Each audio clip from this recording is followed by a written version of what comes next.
On 5 News tonight, remembering Aberfan 50 years on. The fake sheikh is sent to jail and Russia stalks the English Channel.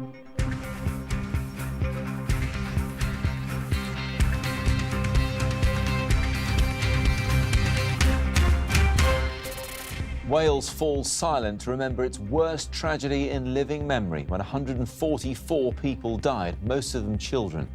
I speak to the last boy who was pulled alive from the rubble. Also, the fake sheikh is jailed for 15 months for tampering with evidence in a case involving the singer Talisa.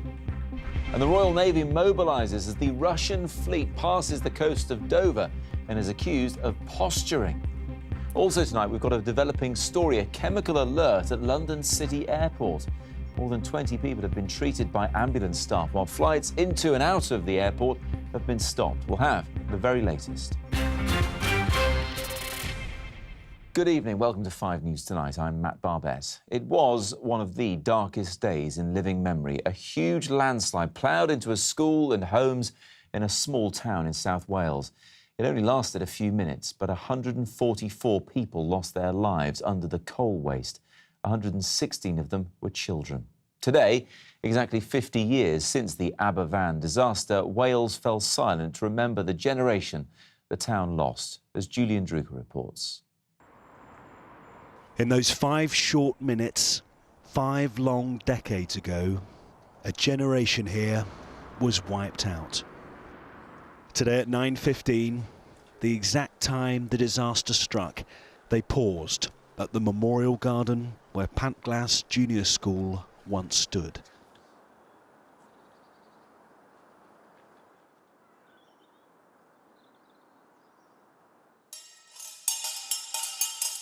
The bell once rung at Pantglas is now used at the school which replaced it.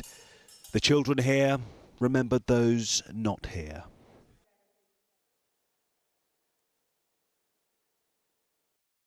Swollen streams underneath that morning caused the Aberfan coal tip to collapse. Thousands of tons of slurry and coal waste smothered and obliterated everything beneath. That it was the last day of school before half-term only added to the cruelty.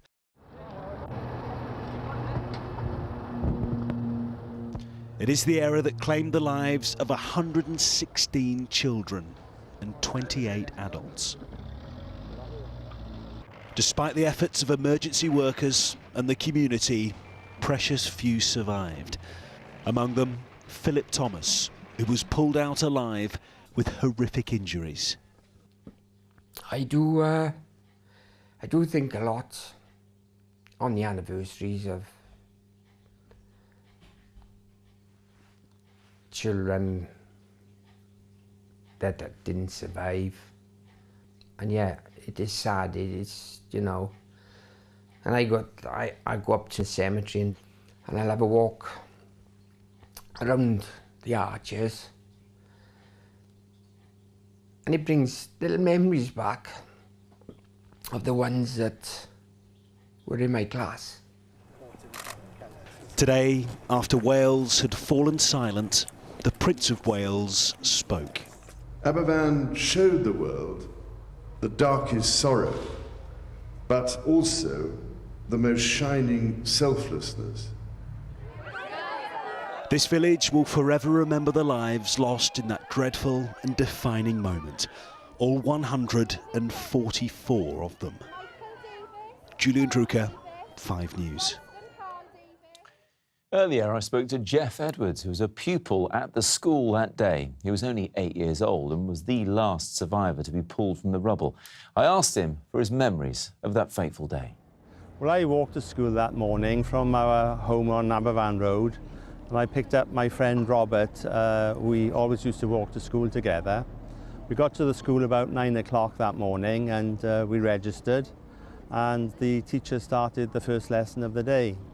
And we were sitting at the desks and we could hear this thunder sound which progressively got louder and louder.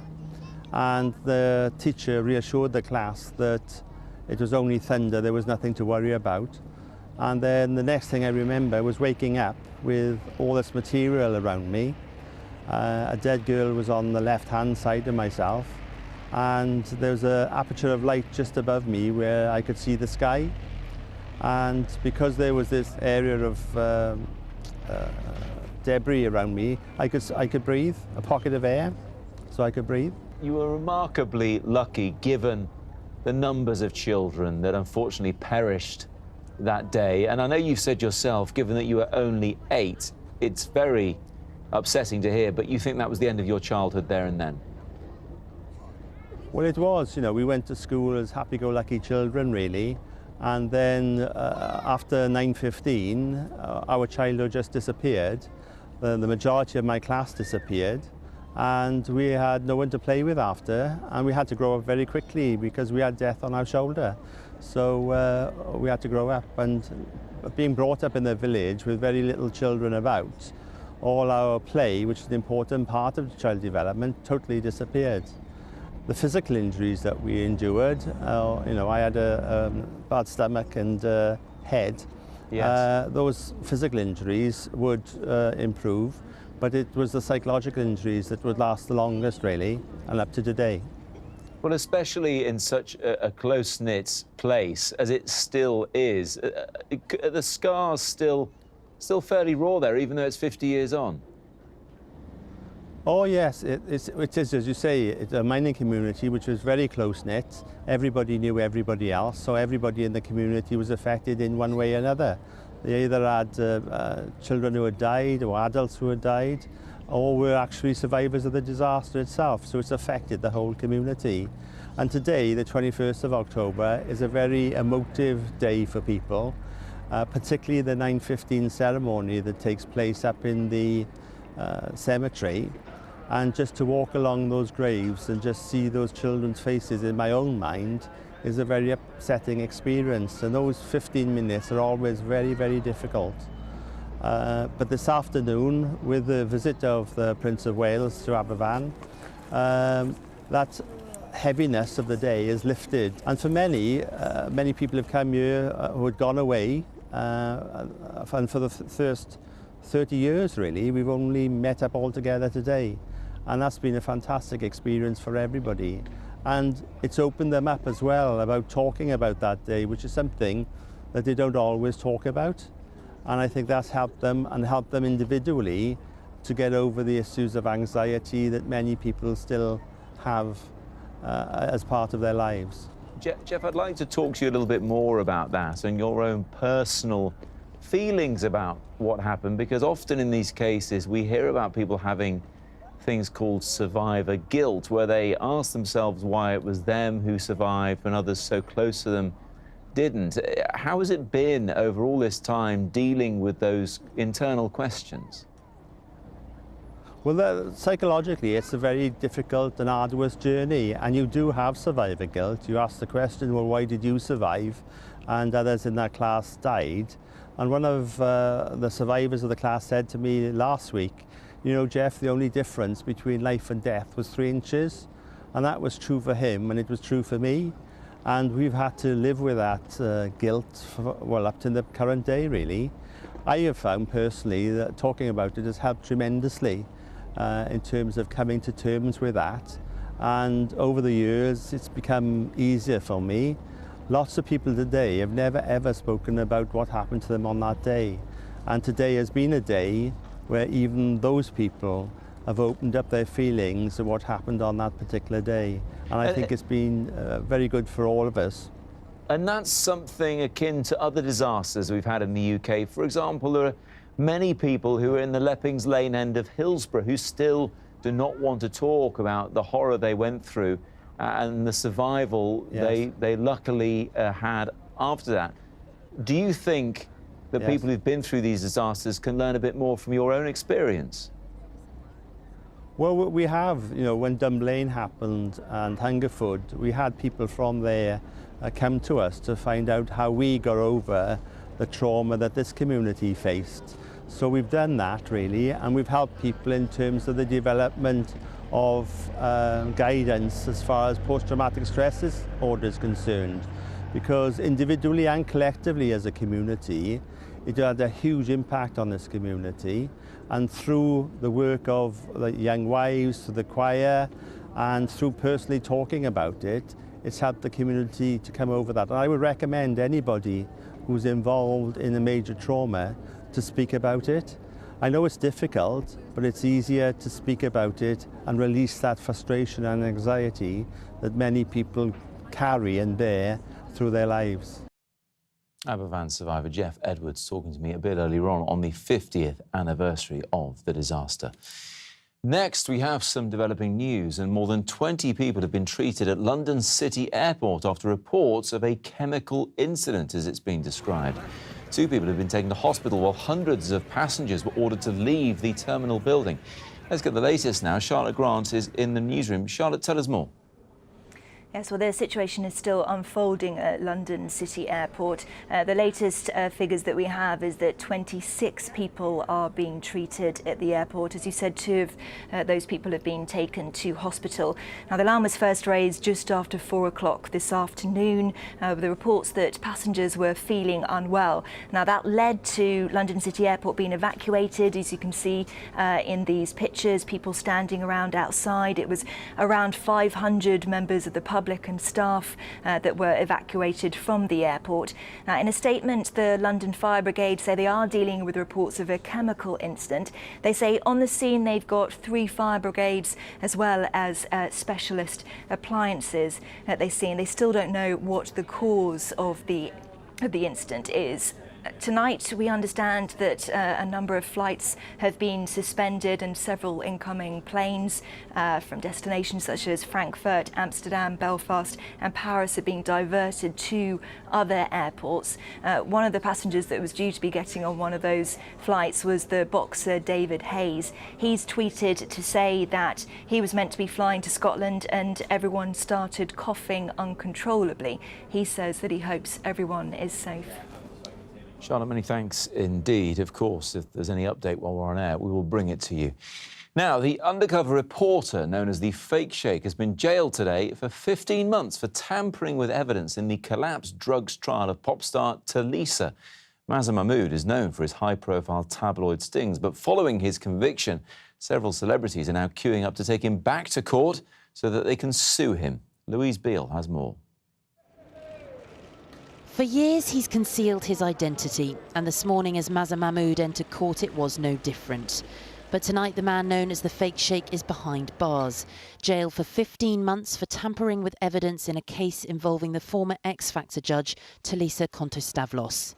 Many of his alleged sting victims, including former TV actor John Alford, are relieved he's been exposed. It's taken over 20 years for some of us, but finally a judge and a jury of our peers has woken up to Mazza Mahmood's lies. For years, Mahmood has been criticised for his exclusive stories, but he's been honoured for them too.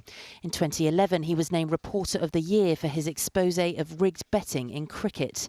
But his downfall began with the collapse of the drugs trial against Tulisa in 2014. It was Mahmood's story in The Sun on Sunday that had started it. Yet the case fell apart and Mahmood was then found guilty of tampering with evidence. In court, the judge told Mahmood there was no justification for what he'd done. He said you wanted another scalp and Miss Kontostavlos' conviction would have achieved that. Lawyers are now reviewing 25 criminal cases that involved Mahmood and 18 civil claims have been made against him too. Former Page 3 model Emma Morgan is one of those suing Mahmood for a drug sting he did against her in the 1990s. She said it ruined her life. I was on the pavement with my bin bags, no job, no home, no future. It was a life sentence I received from him that day. So for him today to get 15 months isn't really just, not for me. Mahmood was taken directly to prison. It was somewhere his lawyer had told the court he was very frightened to go. Louise Beale, 5 News. You saw Emma Morgan there in Louise's report. She's with me now in the studio alongside media lawyer Mark Lewis. Emma, just remind us of how you were caught out or caught up in a Mazza Mahmood sting. Yeah. I was offered a bikini calendar shoot, supposedly with a prince, obviously Mazza Mahmood posing as one. How long ago was this? This was 18, 19 years ago. Right. I was taken over to Lanzarote to do this calendar shoot. An awful lot of stuff went into it, like beforehand, the build-up, making me excited about the job and all the things he was offering. And then whilst there, he did everything he could to, in essence, get me to supply him with cocaine. Did you? I passed, basically, Mazza Mahmood had hired a bodyguard to look after me whilst I was there. This bodyguard was a drug dealer. Mazza Mahmood employed him to supply me with the drugs when he asked me to get them for him. It was crazy because we were all in the same room. Mazza Mahmood asked me to get the drugs from this guy, Billy. Which you did? I did. And I passed them to him because he said he didn't trust the guy. He entrapped me to do that. He literally tricked me and put a lot of pressure on me to pass that package to him. Because aside from this, you weren't involved with drugs in any way? Not at all. I was a model. I sold my car last year. It doesn't make me a car dealer. Secondly, I didn't make any money from doing that. I was doing it as a favour to him, and I thought if I didn't do that favour, I'd probably lose out on a very good job deal. Once I'd done that, he then went on to make a story that I was a drug dealer, a drug smuggler, mob-connected, all of which... What was the upshot of all of this? The upshot was me being left homeless, jobless, no future. You know, I had a shining, bright career ahead of me that I truly think I would have made something. It was all taken away. And are you going to seek recompense through the courts now he's been convicted? Yes. I was never convicted of anything. I didn't serve jail. So it will be a civil action that I'm taking. And Mark, you're representing many people who want to do the same. Yes, I mean, what was happening to people is they were the clue was in the name, the fake sheikh. He was tricking people. He would come up, he might have got them drunk, he might have drugged them or whatever, and said, right, now I would like you to do this, almost as if he had a thing, and then nobody could take him on or take on the police or take on the newspaper. Yeah, as Emma says in her case, she feels she was entrapped, but in others, did the end justify the means at all, the public interest? Well, I don't think there was ever any public interest in the stories. It wasn't like he was going out... sports matches, for example. He uncovered that. Well, I think that's going to be questioned as well. What you have is a lot of people were basically blackmailed and bribed into doing certain things that you find out now, actually, when there was a crook in the story, the crook was Mazza Mahmood. We know that every fake sheikh story had at least one crook in it. Because you know full well at the time, I mean, several high-profile people were prosecuted. There was a public interest, and even the Crown Prosecution Service said after some of them there were cases where he did do a service. Do you think that is all fake now? Well, people have to now look back on that with the benefit of hindsight and say, hang on a minute, he was doing that. Let's look at it. If you take any of the cases and say he's going to be a prosecution witness, you would just drop those criminal cases. In terms of these civil lawsuits, though, he's been sacked by News UK, his former employer, the people who used to own the News of the World, and they will say they will rigorously defend any accusations against them. But there's this figure being bandied around of £800 million. I mean, who's really going to pay that if it reaches fruition? Well, it's a total loss that you have to look at the cost for, you know, what its expenses to them, not just damages to the people involved. I don't think anyone's suggesting £800 million will be paid out to the victims. But there's also cases going on in America. Certainly one started in California. The damages there are much higher. And of course, they can vigorously defend. But many people who vigorously defend cases end up vigorously losing cases. It's expensive, of course, to do that. Emma, just a final question, though. People will rightly be concerned about the power of investigative journalism. Of course, it's been proven that what he was doing in some instances was wrong, but investigations are still vitally important. Yeah, I totally agree. When you look back to the days of Roger Cook with the Cook reports, fantastic man. He used to go after real criminals, this, you know, scum of society, people who could probably do him harm, but he went out there and he did it. Mazza Mahmood masqueraded as though he was doing the same thing, but what he was doing was getting innocent people to commit crime that they wouldn't otherwise have done. So, thank you both very much indeed. Thank you. Thank you. Still to come on 5 News Tonight. Opportunities and optimism. Theresa May leaves Brussels in a positive mood, but admits there will be difficult moments with Brexit. We'll see you after the break.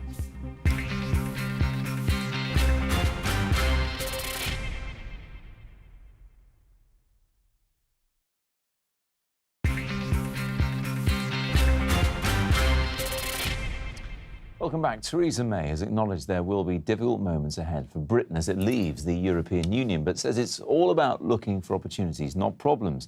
Speaking at her first EU summit since she became the Prime Minister, she pledged to get the right Brexit deal for the UK. But how did that go down with the other leaders? Our political editor Andy Bell has been finding out. They want to hear from her some detail about Britain's plans to leave the EU, but here with the Greek Prime Minister and with others, Theresa May has been giving little away. She has said that before Britain leaves, it must continue to play a full part in EU decisions. But can she really expect the other governments to go along with that?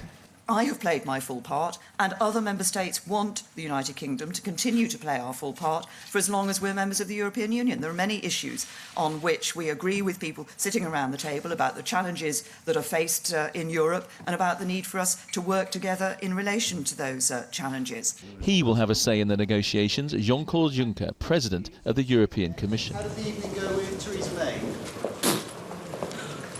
We had no special event with Theresa May yesterday. She was explaining what her intentions are. I will have lunch with her, then we'll see what has to happen. They did meet for lunch, and the atmosphere seemed polite. Governments have to be diplomatic, journalists less so. Here's a sample of the view of the UK from some of their home countries. Well, the view in Holland is that Britain got itself into a little bit of a mess. I mean, they got a political crisis, don't have a negotiation strategy. The Hungarians don't understand really the situation in the UK. They don't understand why a country which decided to say no and said Brexit is not moving. If you have too good deal, it will be a temptation for other countries. That's probably a real fear. In France? Yeah. It's been suggested negotiations may be conducted in French, but it hardly matters what the language is when you're being so careful not to say anything. Andy Bell, 5 News, Brussels. A 19-year-old man from London has been tasered and arrested by armed police on suspicion of terror offences over a suspicious device found on the Underground. The teenager was seized on a street in North London earlier. It follows the controlled explosion carried out yesterday on a device found on a tube train close to the O2 Arena. Next is not something you often see in the English Channel, a flotilla of Russian warships. The fleet's been heading for the Mediterranean en route to Syria. And while the ships are in international waters, they're being followed every inch of the way by Royal Navy vessels. Simon Viger has been following their journey as well. Armed and dangerous, and within sight of the white cliffs of Dover, the might of the Russian Navy. Belching black smoke, the aircraft carrier, Admiral Kuznetsov, wasn't going to win any environmental awards, but that wasn't the point. The flotilla was just passing the UK and remained in international waters for its sail past. HMS Duncan was there just to make sure. Russian aircraft and ships like to push things, but today seems to have passed without incident. It did give the Royal Navy the chance to size up the competition, and superficially the Russians were less than shipshape. They are en route to the Mediterranean to boost air power over Syria, but they didn't need to do it like this. Oh, it's a big show. Christmas is coming, pantomime season. They want to show that Russia still has a navy and it's still in the fight to support Assad. That's where these planes are going to be needed. A bit further down the line, not an immediate fight for Aleppo, but they know they've got to stick by Assad with all they've got. They've got 30 to 40 aircraft. The Russian fleet set sail from its base on the Barents Sea and headed south past Norway and into the North Sea.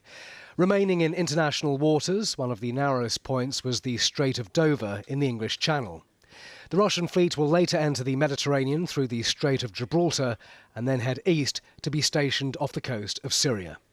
Russia insists it's targeting terrorists in Syria. The West does not believe that. Theresa May says Moscow is behind sickening atrocities in support of the Assad regime. In the fog of war, this was just another show of force on the day that the container ships and tankers had to share the busiest stretch of water in the world with the might of the Russian Navy. Simon Viger, 5 News. Well, let's bring you an update now on events going on at London City Airport this evening, where more than 20 people have been treated after reports of a chemical incident, as has been described. Jennifer Bachelet is at the airport now and joins me on the phone. Jennifer, thanks for joining us. What's happening there? Right now, the airport just reopened about 1 minute ago, so we're all moving into a big queue. There's a lot of ambulances and emergency response units around, but the airport is reopening. However, flights have not been landing, so flights are probably not going to go out this evening. And what have you seen that has perhaps been alarming there this evening? I think what's alarming is probably the not knowing what's happening and the lack of communication. I think a lot of people just started walking away. But then when we saw the number of ambulances coming in, I think people are realising something did actually happen. Any talk of an accident? And so on. Is there any talk, Jennifer, of an... It's very quiet. It's eerily quiet. It's very calm. Yeah. Is there any talk of an accident or perhaps anything a bit more sinister? No, there is some yellow taping around saying hazardous, which would be consistent with a chemical incident, I suppose. But there's no sense of panic. Everyone's been very calm. It's a business traveller airport, so it's mostly adults here. Yes. Water is being handed out, and buses have been provided to keep families and any children warm, keep them out of the cold. Well, you're right. For those who don't know, it's quite a small airport. And just finally, just very quickly, Jennifer, how are you feeling? Are you feeling afraid or are you feeling calm and not panicked? Well, you know what? My sister was caught up in the 9/11 Twin Towers incident. Okay. We're all, commuters. We all travel globally for our work. I work in the city full time. And we all know that something is bound to happen one day. Well, we hope you stay safe, Jennifer. Many thanks indeed for joining us on the phone this evening from London City Airport. More updates this evening in our updates as we get them, of course. Finally, tonight, just 24 hours after the final presidential debate, Donald Trump and Hillary Clinton have continued to exchange insults at a fundraising dinner in Washington, and neither candidate held back. Michelle Obama gives a speech, and everyone loves it. It's fantastic. My wife, Melania, gives the exact same speech. And people get on her case. This is such a special event that I took a break from my rigorous nap schedule to be here. Donald, if at any time you don't like what I'm saying, feel free to stand up and shout wrong while I'm talking. I'd say Kirsty has the weather next. Charlotte Grant will be back with updates throughout the evening, especially with the latest on that situation at London City Airport. For now, I hope you have a good weekend. Bye-bye.